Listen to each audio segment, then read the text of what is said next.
Bonjour à tous et bienvenue sur notre chaîne.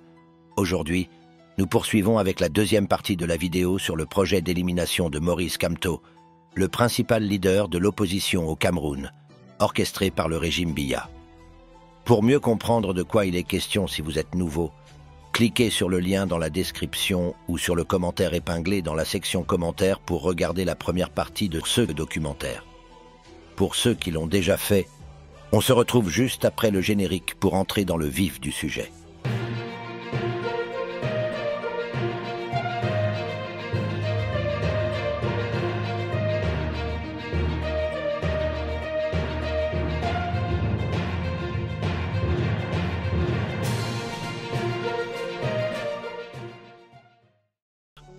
Alors qu'il se rendait à Tokombéré dans l'extrême nord pour raccompagner le premier vice-président de son parti, Monsieur Mamadou Mota, après sa sortie de prison, une tentative d'assassinat du président Kamto a eu lieu à l'entrée de la ville de Garoua, le 13 mars 2020, par deux gendarmes à moto et en civil.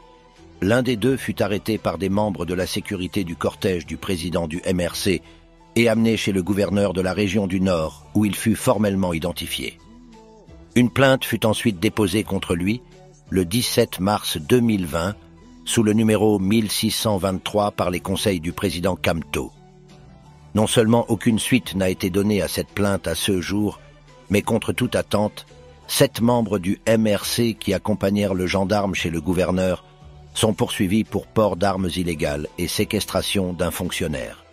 Et l'acharnement se poursuit avec l'agression, le 13 février 2023, du porte-parole du président national du MRC, Monsieur Olivier Bibou-Nissak à la prison centrale de Kondengui, Yaoundé, par un détenu qui proférait des menaces contre lui et le président du MRC.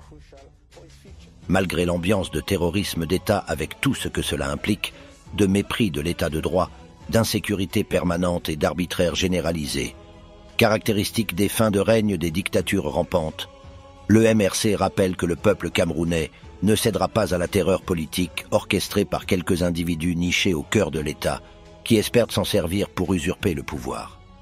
Le MRC promet d'appeler les Camerounais à se dresser contre toute tentative de prise illégale du pouvoir par des voies autres que celles prévues par la Constitution du Cameroun. À ce sujet, le MRC invite le parti au pouvoir, le RDPC, à se dissocier publiquement et dès à présent de tout projet de confiscation ou de prise de pouvoir anticonstitutionnel. Il encourage toutes les forces politiques et la société civile à s'unir dans un élan républicain et patriotique exceptionnel pour défendre, si nécessaire, la nation contre les aventuriers éventuels de tous ordres. La communauté internationale qui, en Afrique centrale, a souvent accordé son soutien à des individus, voire à des dynasties au détriment des peuples, doit se tenir aux côtés des partisans de la démocratie, de l'état de droit et de la légitimité du pouvoir, afin que triomphe la dévolution constitutionnelle du pouvoir et une alternance démocratique et pacifique au Cameroun. Pour Maurice Kamto, le MRC est un état d'esprit et de surcroît le peuple camerounais de l'après-scrutin présidentiel historique du 7 octobre 2018 a une conscience élevée des enjeux de la lutte démocratique et des entraves qui brident son destin. Ce peuple est mature et prêt à parer à toutes les éventualités. Par la terreur, fût-elle celle des services de sécurité ou de l'armée, nul ne s'imposera au peuple camerounais. Ce peuple dont la souffrance est allée grandissante depuis 41 ans de pouvoir stérilisant.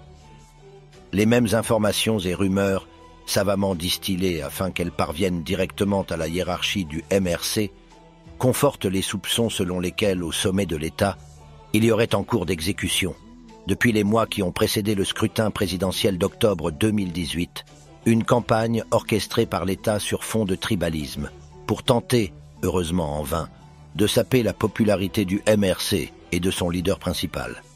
Cette campagne inqualifiable de tribalisme d'État, que chaque citoyen ou tout observateur étranger peut constater au quotidien, notamment dans les médias, petits et grands, y compris les médias d'État, instrumentalise les peurs irrationnelles des Camerounais. Maurice Kamto martèle que le MRC croit en la citoyenneté et la fraternité républicaine et œuvre depuis sa création à leur donner corps au quotidien. Il rappelle que la Constitution affirme que le Cameroun est une république et qu'elle impose à tous, dès lors, le respect et la défense de la citoyenneté républicaine seule solution viable à un vivre ensemble apaisé, fondé sur le respect mutuel, dans la riche mosaïque de communautés socio-historiques et culturelles. Le régime en place a cru devoir opposer entre elles les ethnies et même les tribus, instrumentaliser le tribalisme et même le micro-tribalisme, et opposer les principaux groupes linguistiques du pays. Il s'agit là d'une faute politique parmi les plus graves, aux conséquences plus désastreuses que tous les échecs économiques et sociaux, car elles touchent aux structures mentales de la collectivité nationale, à la racine de ceux qui forgent l'âme d'un peuple et fait émerger les nations. C'est une responsabilité incommensurable devant l'histoire, dont la sanction sera d'autant plus sévère qu'il faudra une longue durée pour réparer les dommages causés. Il est des choses avec lesquelles on ne joue pas. Non, tout n'est pas permis, même en politique. Les mêmes informations et rumeurs en circulation font état de ce qu'un plan de déstabilisation du MRC par le régime serait en cours d'exécution à l'intérieur même de ce parti. Face à cela, Maurice Kamto rappelle une fois de plus que le MRC est une vision et un engagement partagé, un acte de foi libre en l'avenir radieux de ce merveilleux pays qui a été défiguré, humilié, réduit en un enclos où l'on se jalouse et se déteste à cause de dirigeants indifférents au malheur du peuple. Ce pays ravalé au rang d'une nation sans relief qui a perdu son orgueil et ses rêves de grandeur. Tous ceux qui, dans les rangs du Parti de la Renaissance, font commerce avec le pouvoir en miroitant une quelconque capacité de sabordage du navire MRC ne sont en réalité que des aigrefins politiques. En effet, ils se font payer pour un service qu'ils savent eux-mêmes ne pouvoir jamais délivrer. Le MRC a déjà survécu aux coups les plus tordus et les plus lâches portés par des personnes qui, dans divers salons feutrés du pays, avaient vendu une capacité de nuisance qui s'est avérée à la fin n'être que de simples chimères. Donc, avis à celles et ceux qui, dans les rangs de la Renaissance, en échange d'argent, de promesses de postes et bien d'autres choses, auraient pris l'engagement de détruire de l'intérieur le MRC, le souffle de l'espoir du peuple camerounais. Puisque leur objectif ne sera point atteint, ils vont très rapidement se retrouver dans l'obligation de démissionner, voire de rembourser l'argent et ou les avantages indûment perçus. Le MRC appelle ses militants et sympathisants des 10 régions du pays, le peuple camerounais de l'intérieur et de la diaspora à rester vigilants, mobilisés et à continuer, comme ils le font déjà, en particulier depuis janvier 2023, à s'inscrire massivement sur les listes électorales, afin d'être prêts en 2025 ou avant pour réaliser le changement par les urnes et dans la paix au Cameroun. Merci d'avoir regardé. Si cette vidéo vous a plu, laissez-nous un like, puis un commentaire. Et abonnez-vous à notre chaîne sans oublier d'activer la cloche de notification. À bientôt.